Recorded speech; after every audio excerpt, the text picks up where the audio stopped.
ಬೆಳಗಾವಿ ಮಾರುಕಟ್ಟೆಯ ವಿವಿಧ ಪ್ರದೇಶಗಳಲ್ಲಿ ರಸ್ತೆ ಅತಿಕ್ರಮಣ ಮಾಡಿದ ವ್ಯಾಪಾರಸ್ಥರ ವಸ್ತುಗಳನ್ನು ಪಾಲಿಕೆಯ ಸಿಬ್ಬಂದಿ ಹಾಗೂ ಸಂಚಾರಿ ಪೊಲೀಸರು ವಶಪಡಿಸಿಕೊಂಡರು.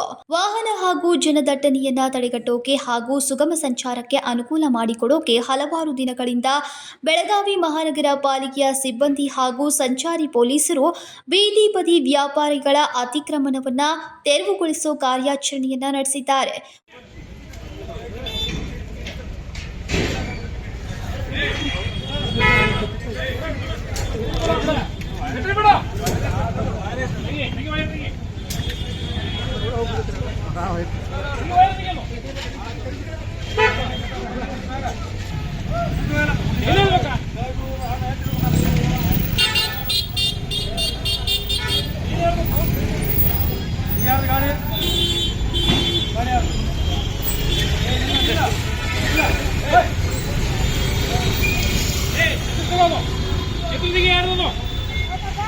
ಬುಧವಾರವೂ ಮುಂದುವರೆದಿದ್ದ ಕಾರ್ಯಾಚರಣೆಯಲ್ಲಿ ಮಾತು ಕೇಳದ ಕೆಲ ವ್ಯಾಪಾರಿಗಳನ್ನು ತೀವ್ರವಾಗಿ ತರಾಟೆಗೆ ತೆಗೆದುಕೊಂಡರು.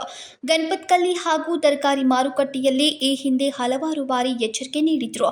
ಮತ್ತೆ ರಸ್ತೆಯಲ್ಲಿ ಮಾರಾಟಕ್ಕಿಳಿದಿದ್ದ ವ್ಯಾಪಾರಿಗಳ ವಸ್ತುಗಳನ್ನು ವಶಕ್ಕೆ ಪಡೆದ್ರು. ಕೆಲವರು ನಾಳೆಯ ಮಧ್ಯಾಹ್ನದೊಳಗೆ ಖಾಲಿ ಮಾಡದೆ ಹೋದರೆ ವಸ್ತುಗಳನ್ನು ವಶಪಡಿಸಿಕೊಳ್ಳಲಾಗುವುದು ಎಂಬ ಖಡಕ್ ಎಚ್ಚರಿಕೆಯನ್ನ ನೀಡಿದ್ರು.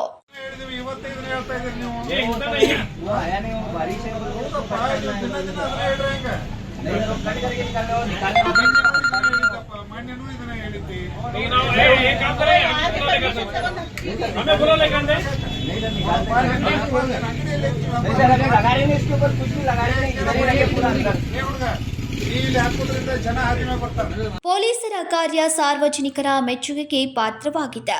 ಸಂಕಲ್ಪ ಶಿಂದೆ, ಕೆಎಂಎಂ ಕನ್ನಡ ನ್ಯೂಸ್, ಬೆಳಗಾವಿ.